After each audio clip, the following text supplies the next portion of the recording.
Call to order the Planning Commission meeting for the City of Brainerd. First roll call, Stephanie. Peterson. Here. Norwood. Here. Gersula. Here. Gorham. Here. Higgins. Here. Powell. Here. Erickson. Here. And the Pledge of Allegiance.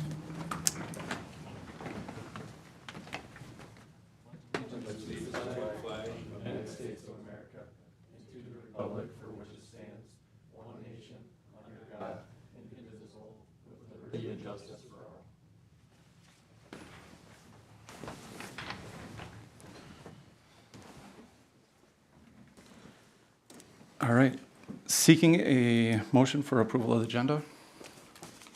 I'll make a motion.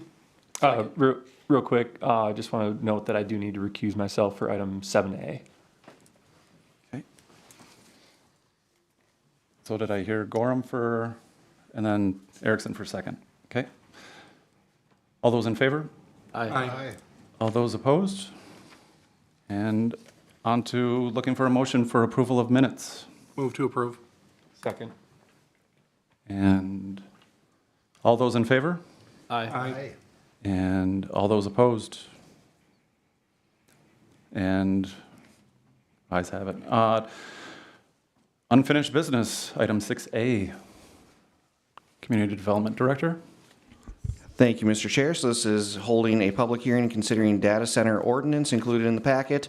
The Planning Commission reviewed the proposed data center ordinance at their March 19th meeting, and the ordinance included the recommendations from the Public Utilities Director. The Planning Commission directed staff to, again, hold the public hearing at the April 16th meeting. Staff did also include a bill that is currently being reviewed by the state, so certainly could impact some of the language in this ordinance. State statute would supersede the zoning code in some of those instances, so just wanted to make Planning Commission aware of that. Certainly there's been a lot of discussion at the state regarding data centers.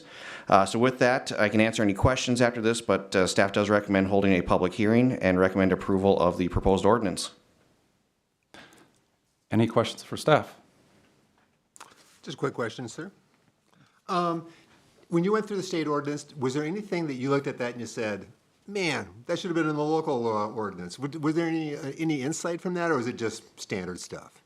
I didn't see any potential issues with it. Certainly there was some stuff that talked about water usage and maybe higher standards for some of that stuff. As of right now, you don't know what future technology looks like, but a lot of the new facilities going in don't have the same type of water usage. Certainly some of the older types of data centers do use significant amounts of water. But what we have in our ordinance, I don't see any major concerns at this time. Thank you. Thank you. And just for one question that I had, is that any state statute would end up overseeing any ordinance that we create? So pertaining to state statute, if something was passed regarding it, we couldn't be less restrictive than the state statute. Unless there was some other type of provision saying that we can't be more restrictive, but that's typically how it would go. So I don't think a lot of the state statutes, at least the one that I saw here, doesn't detail the sound aspect, which is kind of the main part of our ordinance. Okay. Any other questions for staff? And so then I will open the public hearing for our data center ordinance. Sorry, this is my first time. Doing great. Do I need to read off any portion of that? No, you do not need to read it. Usually just state the time that the public hearings. Okay. And so we'll open the public hearing for the data center ordinance at 6:04. And if anyone would like to come and speak as to the ordinance, your name and address.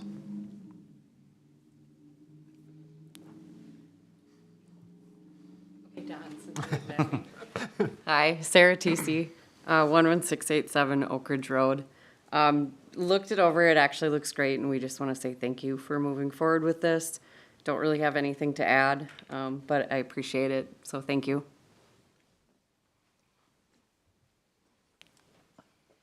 Any others that would like to speak in the audience?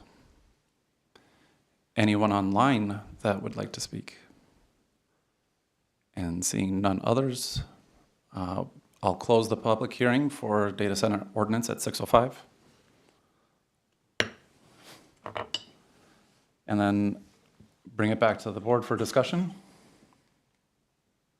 Any items that anybody would like to discuss as to the ordinance or seeking a motion for the ordinance? Mr. Chair, Yes. I'd like to make a motion in favor of adopting the ordinance as presented. I'll second. All right. And all those in favor? Aye. Aye. Opposed, same sign. And 6A is done. On to new business. Item 7A, sorry. I'll just clarify kind of next steps for the ordinance. So there will be a first reading for the ordinance at the next city council meeting, which will be April 21st. So it requires a first reading, a second reading. The public hearing is done here, so you'd be looking at the second reading occurring May 5th. Okay. And then on to item 7A This is the part where I'll recuse myself. and staff. Yes, thank you, Mr. Chair. So Mike Higgins, on behalf of the NPC Center, 1511 Northern Pacific Road, has applied for a conditional use permit for the construction of a church in an existing building. The tenant space number is 1481 Northern Pacific Center Road. The underlying zoning district governing the standards and uses of the property is the TC Town Center District. And Appendix A Table of Uses allows for places of worship and related buildings as a conditional use in the TC District. The proposed use meets all requirements established in this ordinance, and there are no use-specific regulations for churches and related buildings. The building official and fire marshal have reviewed the site plan and have no issues at this time. Building and fire code review will be conducted before issuance of the building permit. The proposed use will not significantly increase vehicle traffic. The Northern Pacific Center is an event center that can accommodate a significant number of vehicles, traffic, and parking. So that's kind of typically the big thing you want to, or that staff would review with a church or related building. So with that, staff recommends approval of the conditional use permit as presented. And then, Director, do I need to have a public hearing for this? This is just opening for, Yeah, so public hearing is required. So if there's any questions of staff, I can answer that first, and then it would go on to the public hearing. amen. Any questions for staff? Yes. James, why is this even a CUP? Why isn't it just granted? So again, we are going through the allowed use section. So in districts that are maybe larger, is something that we'd probably look at potentially being permitted uses. Again, kind of that last line that I talked about, parking certainly can be issues in neighborhoods, and making sure that you're accommodating or having a plan for that is probably one of the big things that you're looking at, because churches do occur in TN1, CN1, CN2, and those things have to be accommodated for.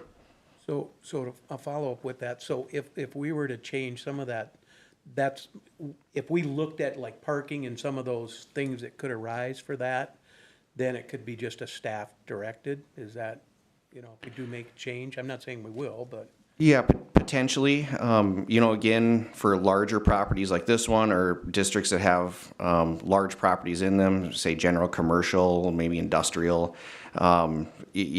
staff would probably recommend, we are going through the allowed use table, but, possibly just be having it as a permitted use. It's difficult to sometimes account for everything when you're looking at our neighborhoods, and really we don't have any off-street parking standards right now. That's something that I think has been pretty supported by city councils. So because there's no off-street parking standards, in the Gregory Park area, which is TN1, you probably still want to leave it as a conditional use permit, so you're reviewing how it may impact the neighborhood. Okay, thank you. Any other questions for staff? All right, and I'll open the public hearing for the conditional use permit for 1511 Northern Pacific Center Road at 6:09. And first, if we could have an applicant briefly give a synopsis.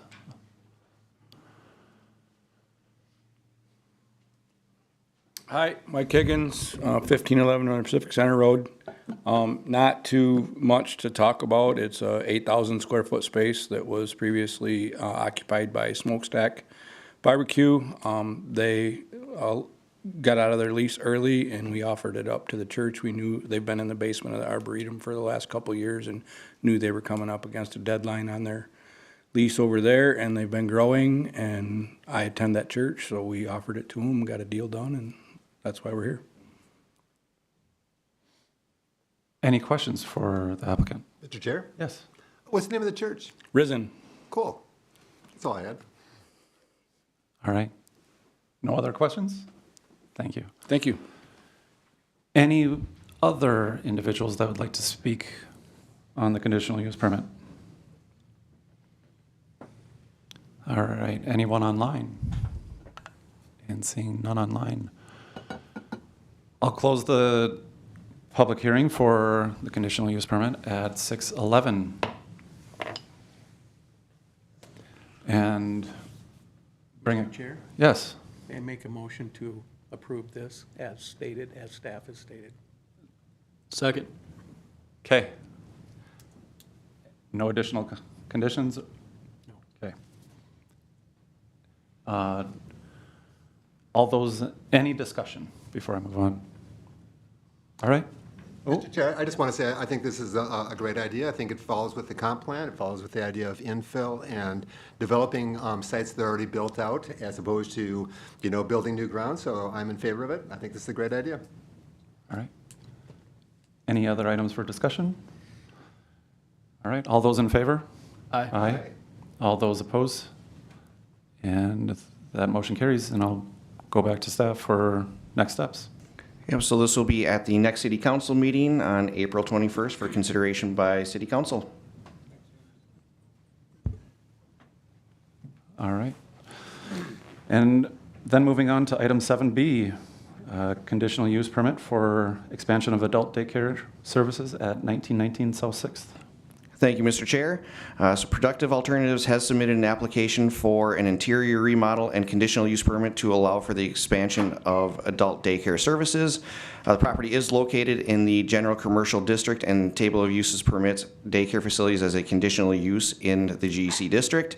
The proposed project meets all requirements of the zoning code, and staff have no concerns regarding drop-off or parking. Again, a pretty significant parking lot as shown in the findings of fact.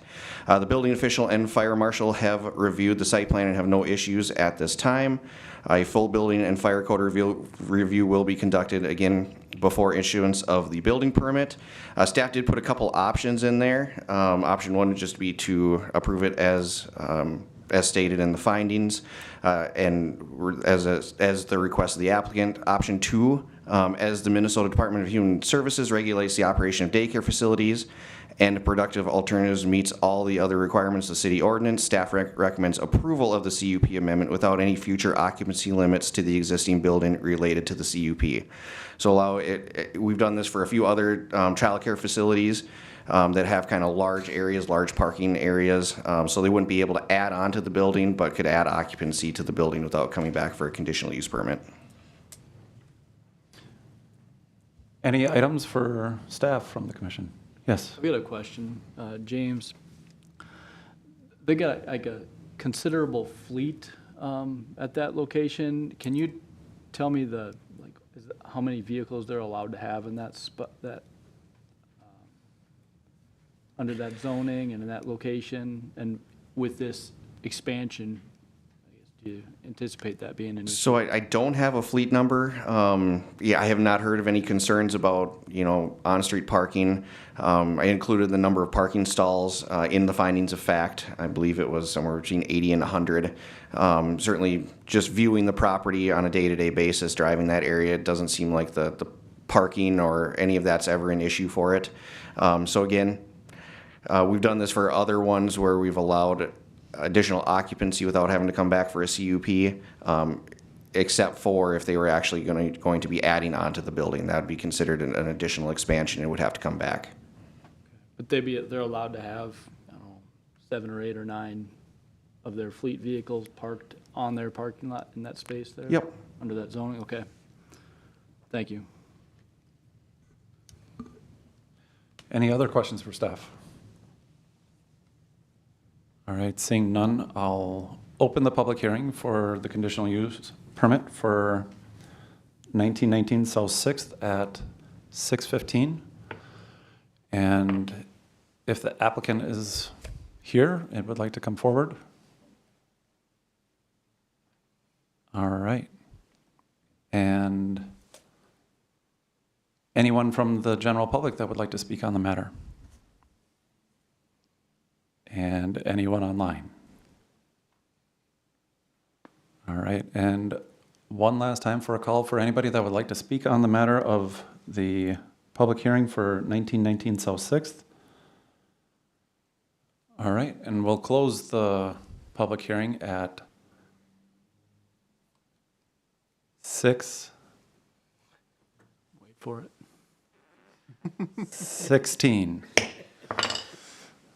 And bring it back to the commission for discussion or seeking a motion.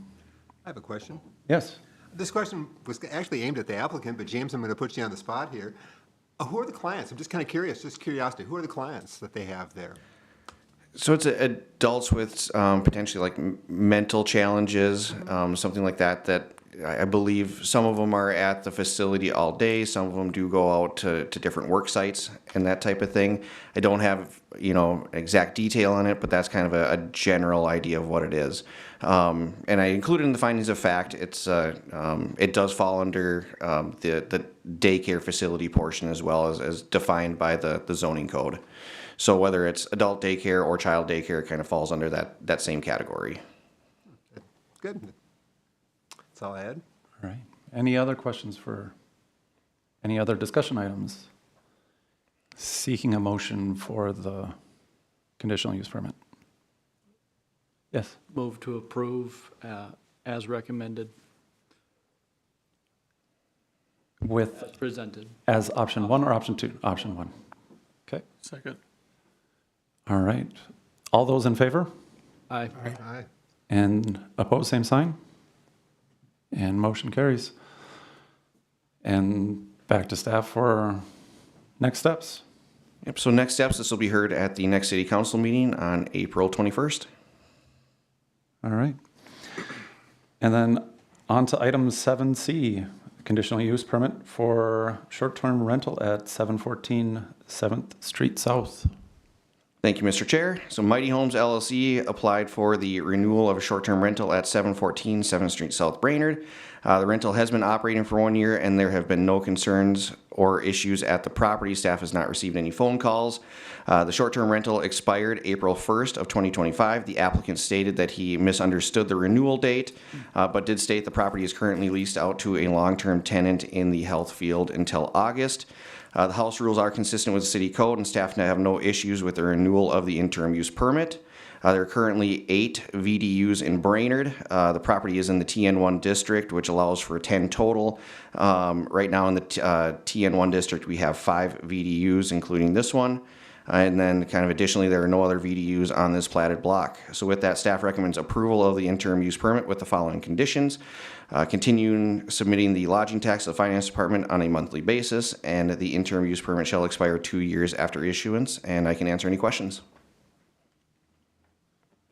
Any questions for staff? And I might have one for James. At what point, so we've extended this, or proposing to extend it to 2 years. At what point do you just have it as a staff situation where, okay, they've been doing great for 5 years now? Currently, right now, the code says you do have to come back every 2 years. Okay. So you'd have to actually change the code to alter that timeline. Okay. any other questions for staff? Yes. A question on square footage. I see you've listed out the rooms here.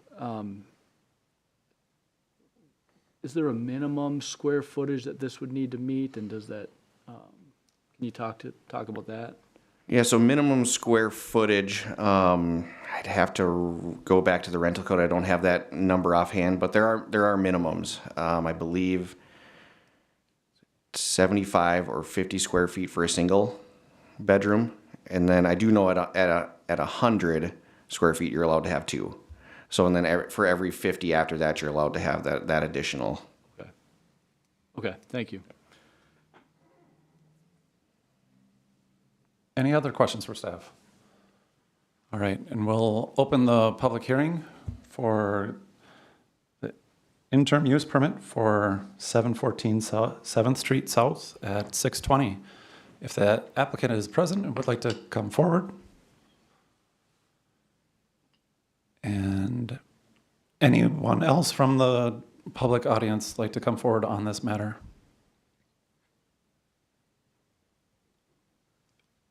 And anyone online? All right.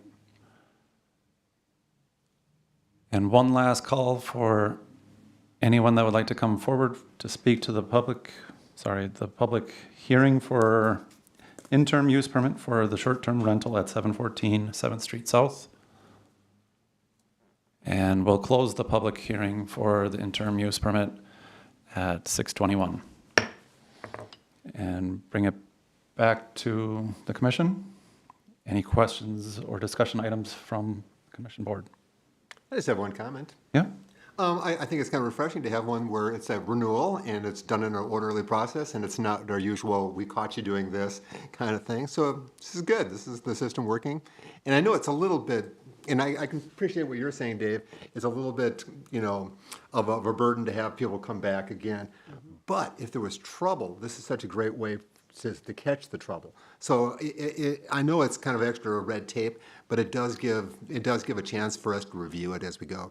Otherwise, I'm in favor of it. Sounds good. It's been a good rental. Any other discussion items or seeking a motion for the interim use permit? Mr. Chair, Yes. I'd like to make a motion in favor with the conditions of paying tax on a regular basis, right? And that they come back in 2 years. So with those two conditions. Okay. Second. All right. All those in favor? Aye. Aye. Opposed, same sign. And motion passes. Next steps for staff? So this will be again reviewed at the next city council meeting on April 21st and be voted for approval or denial. All right. And then on to item 7D. 7D. Staff? Yes, thank you, Mr. Chair. So this has come up with a few properties, specifically in the general industrial area. Doesn't have a lot of view from traffic, is obviously heavily industrialized with equipment and other such items. There already is a lot of, non-bituminous or concrete parking in our general industrial zoning district. So what happens or tends to be a problem at times, if somebody wants to add on to, say, an existing Class 5 parking area, they would actually have to meet code then at that point for that additional area, not for the whole thing. So you'd have a Class 5 area, and then you'd have to add on to it, say, in the rear of the building as a bituminous or concrete. So I do see challenges with that, and we did do a tour from the EDA where, again, one of the businesses wanted to potentially do a turnaround area behind it, and this ordinance would potentially impact something like that from a industrial business being able to do a turnaround area behind their building. So staff is bringing this, kind of from the EDA perspective and some of the things that I've been hearing from some business owners in the general industrial district area. Again, kind of more out of the way properties that aren't seen on a consistent basis in the rest of our city. So with that, staff did, if you want to go to the ordinance, Sean, we'll kind of go through this one by one. Again, the first part I do potentially recommend removing from multifamily non-residential parking services the options for pavers. I guess what staff has seen is that pavers and brick can have issues at times. What we see is pavers are kind of haphazardly put in. It's not like an actual paver driveway that we see, so limiting potentially to concrete and bituminous. And then all areas intended to be utilized for parking space and driveways in multiple family and non-residential zoning districts shall be surfaced with concrete or bituminous. The general industrial district and park district are exempt from this requirement. So again, a lot of our parks have Class 5 in as well, and that's a new zoning district that was added to our zoning code, so I think that was probably something that wasn't caught with the new zoning code. The next part is all areas intended to be utilized for parking space and driveways in the front yard and side yard in the general industrial district shall be surfaced with concrete or bituminous. Class 5 crushed concrete and crushed bituminous are permitted surfaces in the rear yard. So really just that rear yard only. Parking space and driveways in the rear yard abutting a public street or alley shall be surfaced with concrete or bituminous within the rear yard setback and right of way. So typically that's going to be your first 40 or 50 feet, still requiring paving. One of the things we'd want to minimize in that area is potential dust entering the storm sewer system. So still requiring some pavement in that area. And the next part, all areas intended to be utilized for parking space and driveways in the park district shall be surfaced with concrete, bituminous, pervious or impervious pavers, pervious or impervious brick, class 5 crushed concrete, and crushed bituminous. And with that, I can answer any questions. Any questions for staff? Yes. Chair? Just a general question. Is there any downside to striking pavers? It kind of makes some sense to strike the pavers. Is there anybody going to go, oh, but I wanted to have pavers? They can potentially then come for a variance. If it's done right, it can be done nicely. But again, what we've typically seen is it not being done right in the city and kind of a way to subvert the code to have that parking area look nice. Then I would just say I'm probably comfortable with taking the pavers out. That'd be my view. I don't know what others might say.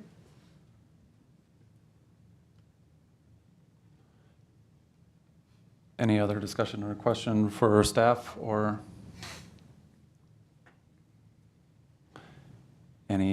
seeking any motion as for this item? Mr. Chair? Yes. I will make a motion, just basically directing staff that I think it looks good what we're doing here. I would say let's bring it back without the pavers and see how it goes. So that'd be my motion. I'll make that as my motion and take it from there. And then are you guys good bringing it to the next meeting for a public hearing? okay. I'll second. Okay. Any other discussion items as to the motion? Before I move to the vote, I just want to say that there are certain things that I had questioned and discussed with staff as to rear of yard is a definitive defined term within our code. And so it meets all the criteria as to make it legally binding for the specific things, but also freeing up significantly the ability for businesses to do more with their property. Any other discussion on the motion? Seeing none, all those in favor? Aye. Aye. Opposed, same sign. And the motion passes. Next steps for director? Yep, and this will just be brought back to the next meeting as directed by the Planning Commission for a public hearing. All right. And then moving on to item 7E, removing screening requirements for outdoor sales. Yes, thank you, Mr. Chair. So this was a direction from City Council to work on this item. There's two sections that kind of pertain to those outdoor sales. One of them is auto dealerships. Second is outdoor service sales and rentals. So staff is recommending removing the requirements for screening. Certainly with outdoor sales, screening can be an issue for selling products and such. If it is listed as conditional use permits where we are going through the allowed use section of the zoning code, screening could potentially still be added to a particular use if it's a conditional use permit, but this takes out that particular requirement. But staff does recommend that still potentially if it's abutting a residential district or use that there would be a fence requirement, 6-foot high fence or landscape screen providing 80% year-round opacity. And you'll notice at the end of the ordinance, staff did recommend doing a slight adjustment to the definition of abut, which is in our definition section of the zoning code. Right now we have it street. Staff is recommending that it's changed to alley. This was something that was kind of nuanced and changed as we were doing the zoning code. There are other ramifications where having the word abut go across the street does have could have a major issue with some type of project. One of them is with fencing.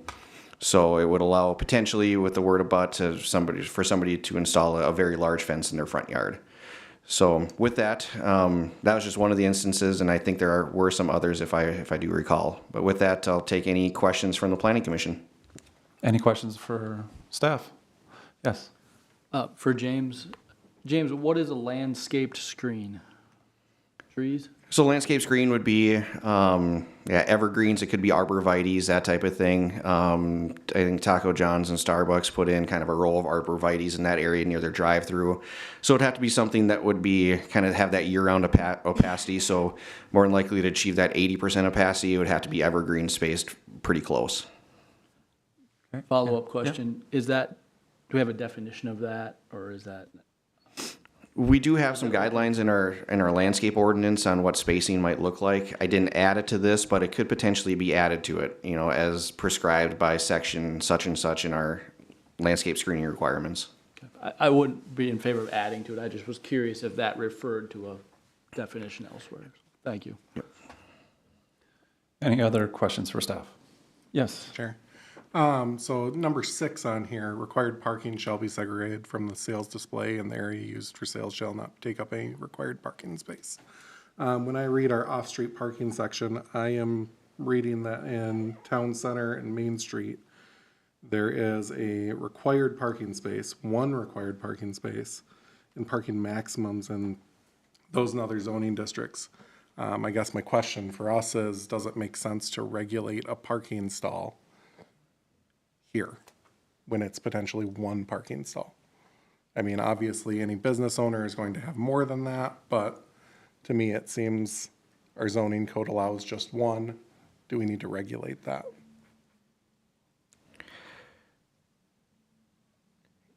And I agree with Justin. I'm pretty minimal with our off-street parking requirements now, so probably not a huge issue to remove that.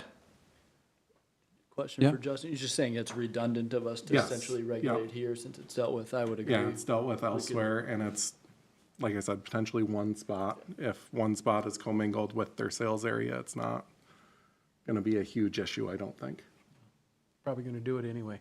right? It'd be their loss. Good catch. Any other discussion items? Otherwise, looking for a motion or direction.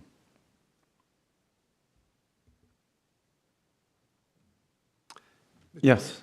I'd like to make a motion to, I guess we're moving forward to move forward with this, that staff continue to, I don't think we've made, the one change that we, on parking, and that we bring it back for a public hearing at the next meeting. I guess I have another item I'd like to address too. The principal use, if we're going through the whole ordinance. Just for a point of order, there was a motion. Okay. And just seeking a second, or we can pull it back and do it again or the motioner can amend without understanding completely what the, Or if it doesn't get, Mr. Yeah. Chair, if it doesn't get a second, it dies, so we can just come back. okay. Looking for a second? Do it.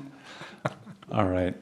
And we'll let the motion die for a fail of a second, and I guess looking at section 3, outdoor sales, services, sales, and equipment rental connected with the principal use limited to 50%.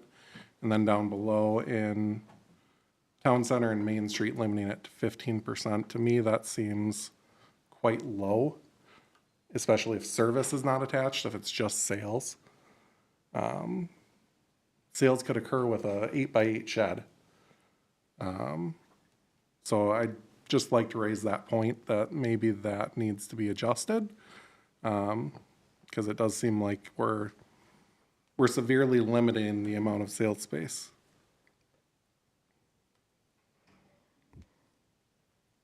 any other comments on that specific? I generally agree. Whatever motion we make, is that clear direction for James on that point? Does the Planning Commission have a percentage in mind that they'd be comfortable with? Mr. Chair, may I ask a Yeah. question? Oh, where did the 15% come from? That's just been in the code. That was in the previous code as well. Okay, all right. There's nothing magical about that number. All right. I do have a question then regarding, so Within the small little coffee shops that you have sometimes that pop up out of a fish house kind of a thing, not so much in Brainerd, but, and a food truck, despite the fact that we do have food truck situation and code already included within code, how does that end up impacting with outside sales? So food trucks and coffee shops, they might have an eating area outside or anything like that. That wouldn't be considered outside sales. That's in a separate section of code related to outdoor dining. So it wouldn't really affect that part. It's more of a business selling products. So yeah, potentially, most commercial properties, you have to be at least 1,000 square feet without a conditional use permit. But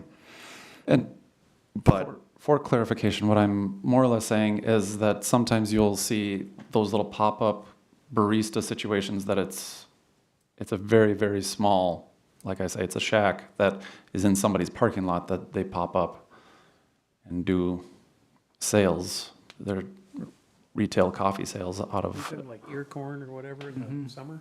and sometimes, yeah, the little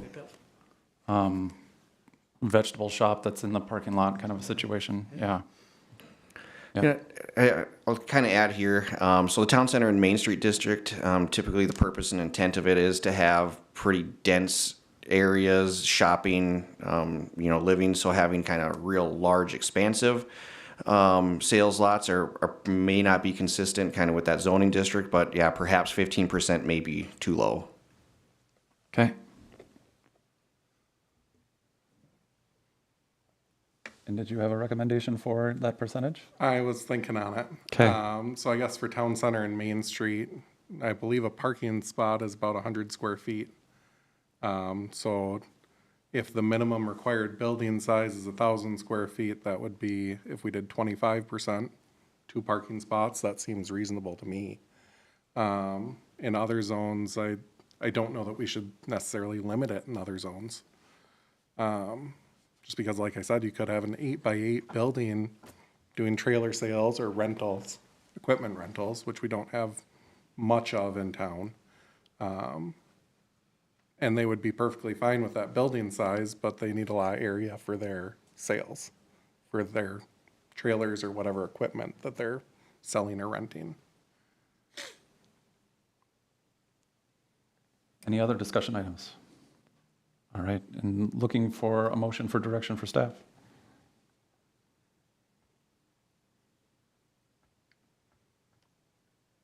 I will move to direct staff to adjust based on my comments. Is that clear enough, James?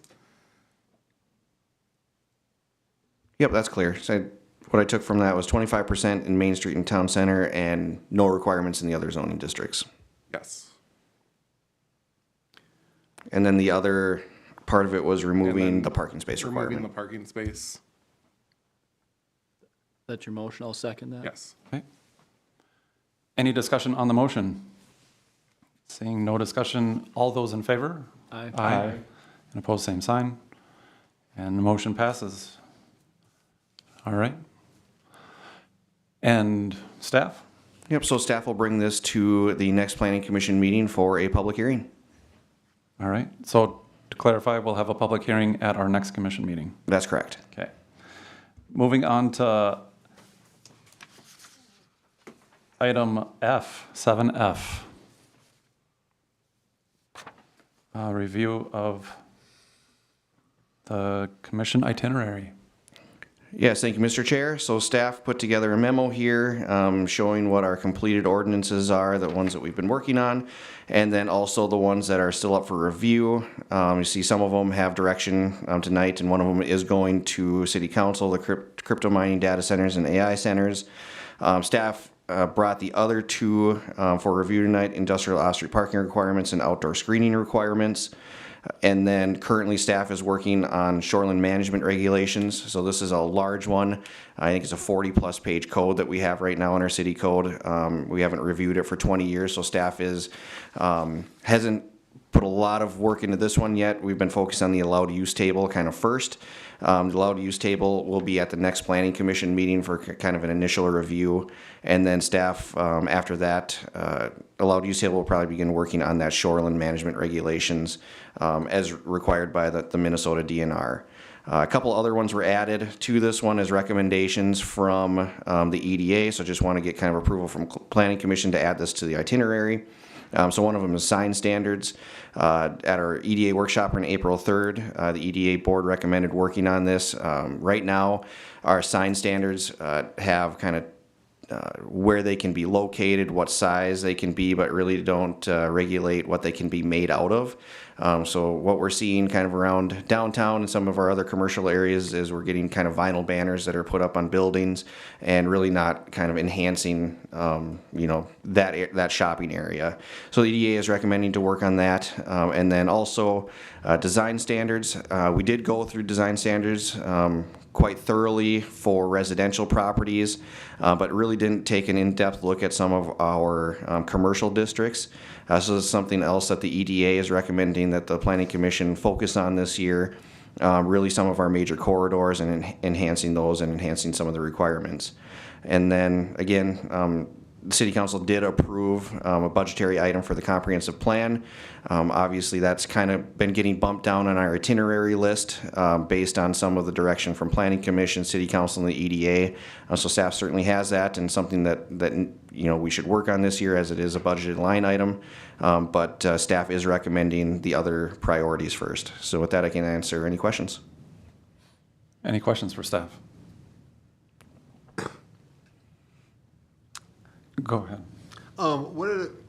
So with the money for the comp plan, is there a danger that we're going to hit the end of the budget and not spend our money and kind of missed our opportunity? Where are we at with that? And So typically how that works is it's budgeted. Certainly council would want an update or, why we didn't get to the comprehensive plan if it was in the budget. Certainly some of the direction for these codes have come from EDA, which consists of council members, and from city council themselves. So probably be an understanding of why we're working on some of these. Obviously the shoreline management came from the DNR. That's a requirement that we have to do this year, or we could face, again, some repercussions from the DNR on that one. So in most instances like this, in the capital budget, they get rolled over to the next year. So I think what I would like to see is creating an RFP probably sometime late summer with the comprehensive plan to at least get things rolling with this and select a potential consultant to work on that update. Got a question? Yes. Of James. Are you able to scroll back up to the EDA signage? Can you elaborate a little bit on the concerns that coming out of that workshop? I think I understand what you're saying about the vinyl signs. They're worried about the condition of those or just the presence of those signs?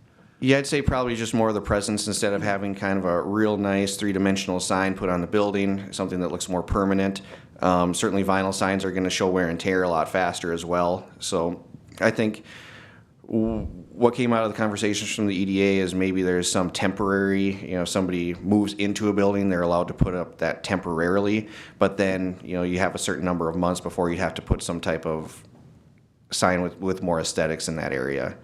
So that's kind of the thought process behind it. I think the EDA in some of these corridors will probably be rolling out some type of facade improvement grant or signage grant is something that was discussed. That probably wouldn't be until most likely 2026. They're hoping to get maybe some enhanced standards before the rollout of some type of incentive program to help businesses replace signage. Okay, thank you.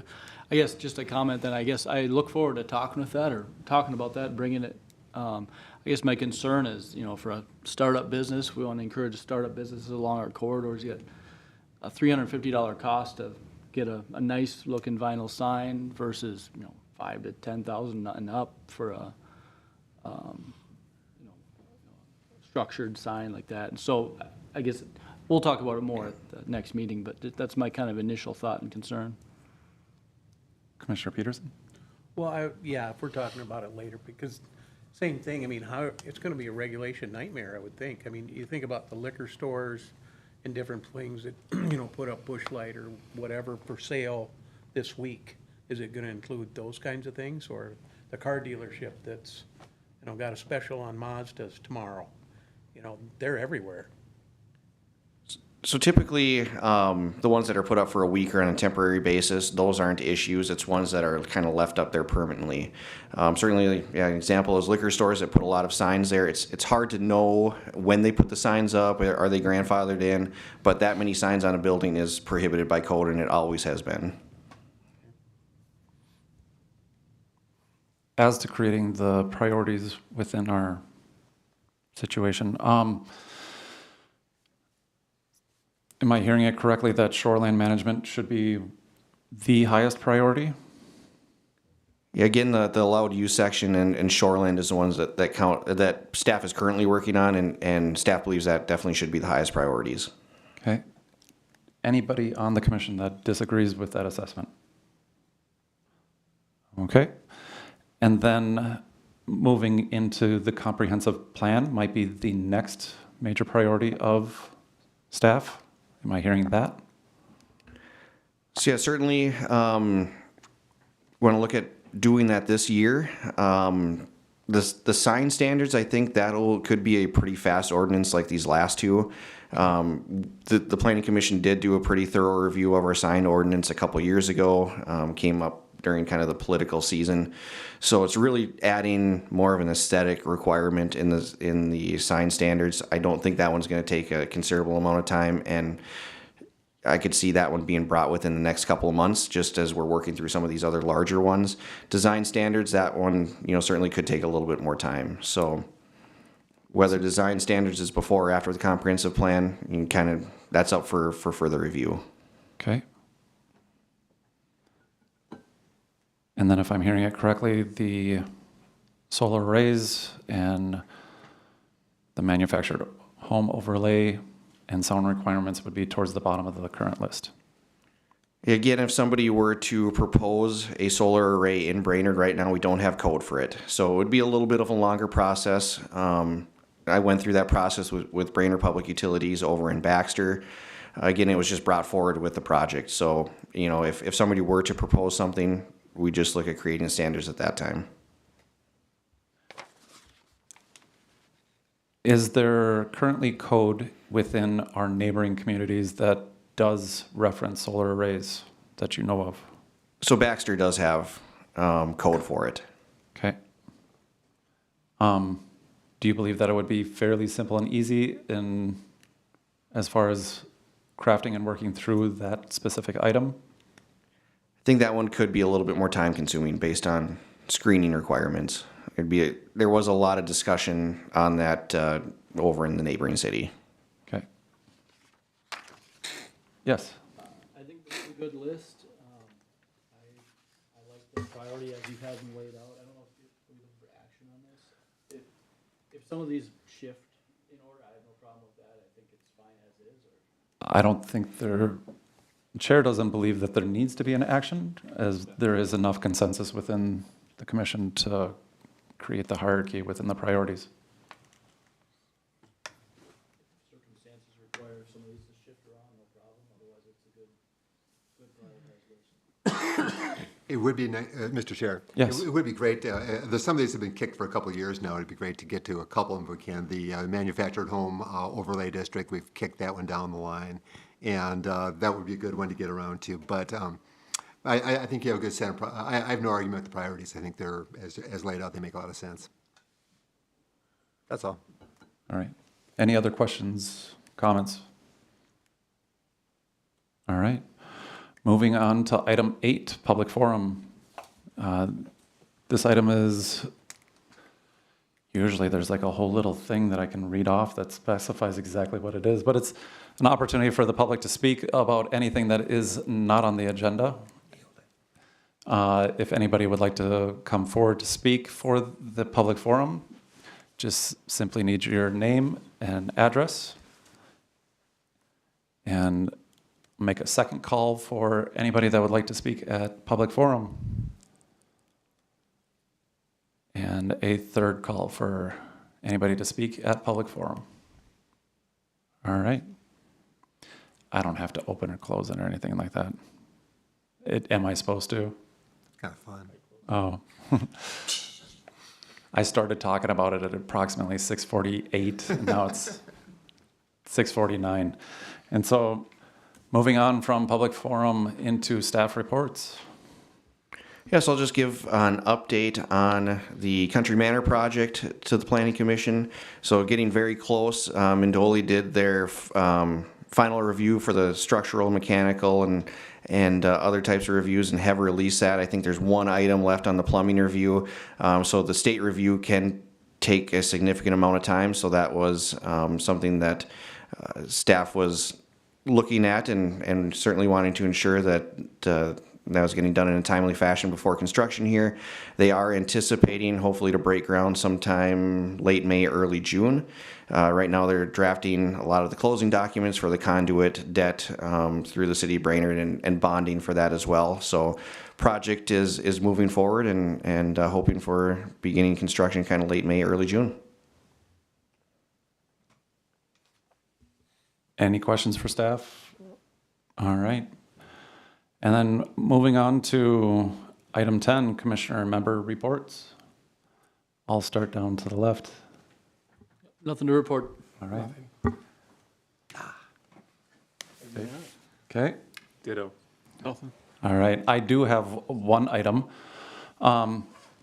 Within our regular order of business, I would like to suggest that we amend our bylaws for our order of business within Article 4, Section 5, Item C, as to change for the public forum to be moved up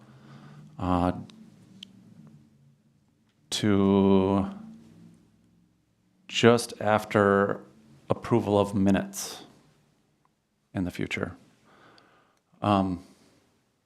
The reason why that I am suggesting that change within our bylaws to that specific article is that it will end up adopting something closer to what City Council has been doing. And so the meeting will have a little bit more uniformity to it. Does that need a motion? I see a lot of head nodding yes. As directed by the chair, I can bring that to the next meeting and Planning Commission can have a vote at that time. Okay. Any other discussion within what I'm proposing? James? Yeah. Just the counter argument is that somebody sits here at a meeting and hears us talking about something and starts to steam inside and say, you know, they're forgetting something, or maybe another matter or something. I don't know. I kind of like it where it is, but I don't know. I'm not averse to change. I thought we were already kind of synced up with City Council in terms of our things. That was a general idea, is to kind of sync with the city council, but in order to do that, we would need to change our bylaws. So this was a very recent change. So it was before we went through our bylaw process at the very beginning of the year. And some of the reason why I suggest it, and other than just syncing up with how City Council has been doing it, is that given an item that is not on the agenda, I do wholeheartedly agree the fact that, sometimes you have to stew and sit and listen to how things are going in order to come up with something. But giving the public the opportunity to bring their matter in a timely and efficient manner, I don't necessarily know if the public needs to sit through the entire meeting. And public forum is for items that are not on the agenda. Sometimes their confusion ends up coming as they bring up items that are later on the agenda that they want to speak to, and it's, that's already happened. The public forum or the public hearing for the item is already open and closed, and so they're just trying to rehash already discussed items, but. Chair. Yes. I agree with considering moving it at least, just out of courtesy to the public. If they've got something they're coming here to share with us, they can't, necessarily talk about things on the agenda. And so forcing them to sit through the entire meeting when they're here to talk to us about something that's not on the agenda, I'd be open to moving it. So I'd just make a motion to direct staff to come back with recommendations regarding the placement of public forum on our agenda. That way there's no questions on direction. And looking for a Second thought. second. Okay. Any discussion? And all those in favor? Aye. Aye. And opposed by same sign? All right, and motion passes. And then item 11. Do we have to have a motion for item 11? Yes. I'd like to make a motion to adjourn. All right. Second. All right. All those in favor? Aye.